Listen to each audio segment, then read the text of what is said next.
Happy Monday, everyone. It's Wakin', silent apostrophe, up with Danny. It is December the 29th, and that means there are only 2 days left in 2014. Did you have a good holiday? Did you get everything done this year that you wanted to get done? If not, fear not. There's a brand new year just around the corner. And so with that, I dub thee Waking Up with Danny, the New Year edition. It's time for the weather. It's time for the weather. It's time for the weather. It's time for the weather. Waking up with Danny. The weather! Current temperatures brought to you across the nation and into your ears. Boise, Idaho is at 28 degrees. Billings, Montana, 12 degrees. Jeez Louise. Throughout the entire Midwest, it's chilly today. In the Southeast, it's actually pretty warm. Miami, Florida is at 70 degrees. Atlanta, 55 degrees. Orlando, home of Space Mountain, is 63. Nowlands, 56. San Antonio, Texas, 35. That's cold for Texas. Albuquerque is 22 degrees. Los Angeles, 46. San Francisco, 54. Seattle, Washington, bringing up the northwesternly quarter of this giant rock we call the United States, 39. Forecasted lows across the country. It's supposed to get cold tonight. Look for negative 13 in Billings. Negative 2 in Omaha. Negative 7 in Denver, Colorado.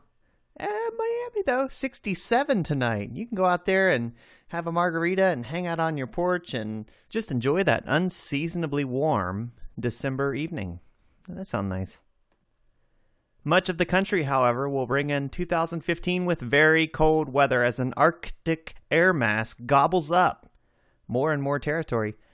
As that happens, some places will see rare holiday snowfall in the southwest.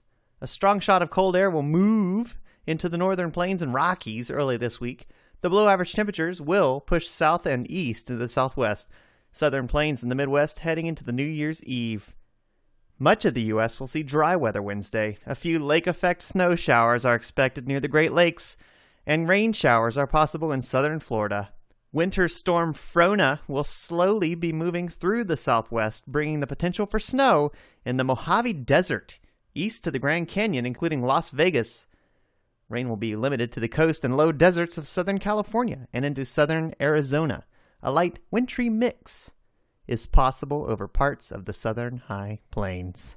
Then that's the weather. Stop for traffic. See what's going on. It's time for traffic on Waking Up with Danny. The traffic report going over the Muam River in Papua New Guinea. That bridge right there. There was a fender bender this morning. Police are on site cleaning it up. But expect some slowdowns if you're heading east or west along the coast there in Papa.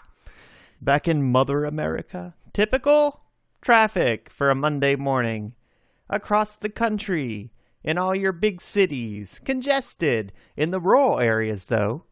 Very clear. Not much traffic at all. How about that? Those cities, though, the traffic does suck. You don't believe me? Let's go there live and check it out.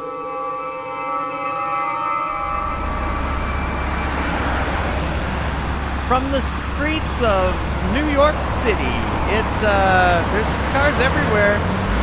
You know, I'm here on 127th and Park Avenue. It's a beautiful city, but this time of day, everyone's trying to get to work. There are just cars all over the place, so you really got to watch yourself. Oh, come on, buddy, I'm walking here. Let's get back to the studio, shall we? And that was your live traffic report. Moving on. Headlines and things. It's time for the news. What does it all mean? Headlines around the world. It's time for the news. I'm waking up with Danny. News. 5 people were stabbed early on Saturday in a restaurant in Washington, D.C., police said. The incident occurred around 12:30 a.m. at McFadden's, a popular restaurant and nightclub on Pennsylvania Avenue, 8 blocks from the White House in the nation's capital. All 5 victims were taken to a hospital with knife wounds. No surprise there. A police spokesman said Saturday their identities have not been released. What is it that makes people want to put other people on the business end of a sharp stick? Terrible. Just terrible. In tech news, Gmail blocked in China. Google Gmail is blocked in China after months of disruption to the world's biggest email service, with an anti-censorship advocate suggesting the Great Firewall was to blame. Large numbers of Gmail web addresses were cut off in China on Friday. Users said the service was still down on Monday. And thieves fry Kenya's power grid to cook fast food. The morning scene increasingly routine for Kenyans. When it's time to start the day, the power is already out. Somewhere nearby, the shell of a wrecked electrical transformer lies on its side underneath the pole where it had been fixed 20 feet off the ground. The culprit is an unusual one, a vandal who is selling the toxic oil drawn from the transmitter to chefs who use it for frying food in roadside stalls. 5 liters of the vicious PCB-laden liquid sells for $60. It looks like cooking oil, but lasts much longer, users say. Kenyans' appetite for fried food and cheap frying oil is stalling the country's urgent efforts to build a modern electrical grid, even as it sows the seeds of a public health crisis, experts say. The stock market,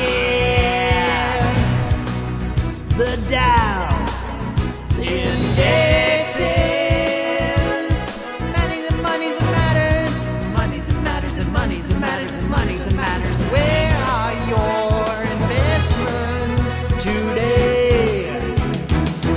Let's track your stocks. Let's track your stocks. Let's track your stocks. Let's track your stocks. Mutual funds and lots of other things. Waking up with Danny. Waking up with Danny.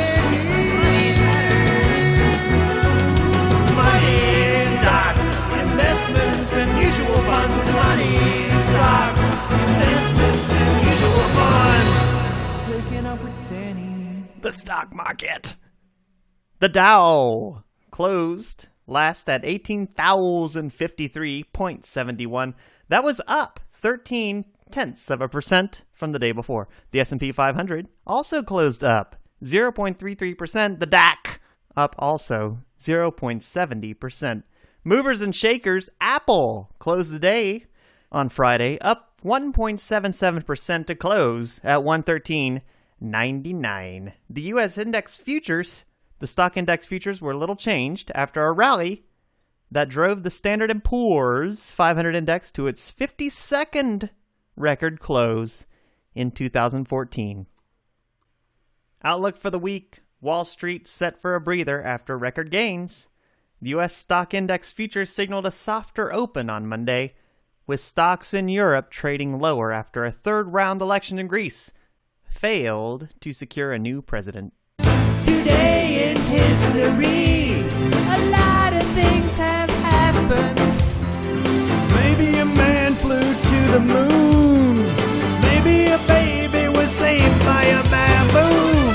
We'll get to the bottom of this and much, much more on Today in History. I'm waking up with Danny. Today in history, 1977, Hong Kong began slaughtering all of its chickens to prevent the bird flu. Also in 97, Russia signs agreement to build a $3 billion nuclear power plant in China. In 89, Wayne Gretzky and Martina Navratilova named Athletes of the Decade by the AP. And in 1982, Bob Marley postage stamp was issued in Jamaica, man. And in 1952, the first transistorized hearing aid offered for sale in Elmsford, New York. Today's birthdays: Ted Danson, born in 1947. John Voight, 1938. Mary Tyler Moore was born in 1937. And in the year 1800, a man by the name of Charles Goodyear was born. I think we all know his contribution to the world, don't we? Goodyear tires. Time to look at movies today. Waking Up with Danny. Today, a special New Year's edition. We explore 14 things from Back to the Future 2 that actually came true. Thing number 1, handheld and wireless video games. You might remember a scene where Marty shows baby Elijah Wood and some other kid how awesome games were in the 80s. Then baby Elijah Wood claims, like the brat that kids these days are, that games requiring you to use your hands are totally stupid. Clearly, he's never played Big Buck Hunter. So, though baby Elijah is totally wrong about old school video games being lame nowadays, Zemeckis called handless wireless video games being the cool new way to play, and we see that now with the Xbox Kinect, the PlayStation Move, the Wii, so on and so forth. Our obsession with 3D movies and sequels, Back to the Future 2 nailed it. Handheld tablet computers. We all remember that scene in Back to the Future 2 where that dude was handing Marty what looked like an iPad to donate money to save the clock tower. A baseball team in Florida. Yep, that happened. Video conferencing. Check. We remember that chat with Marty McFly Sr. Wall-mounted widescreen televisions. Check. Auto-lacing sneakers. Check. Nike is actually making the exact sneaker this year.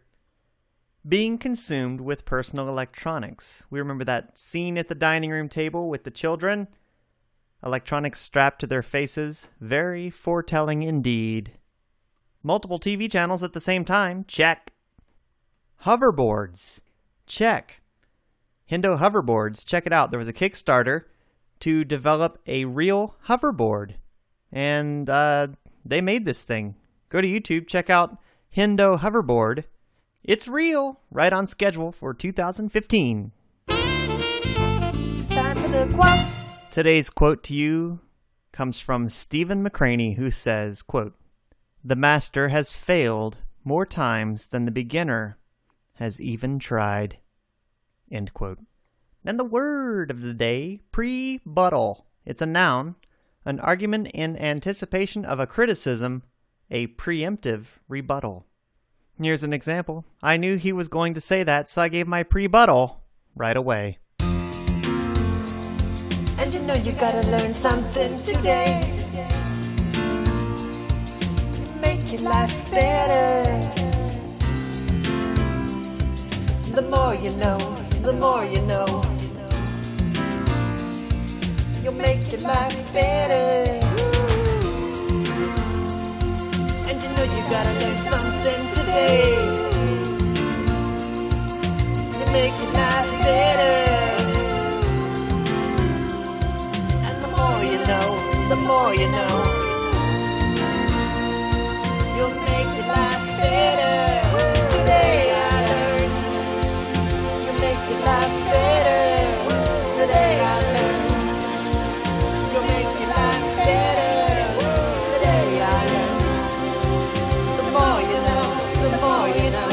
Today I learned. Waking up with Danny.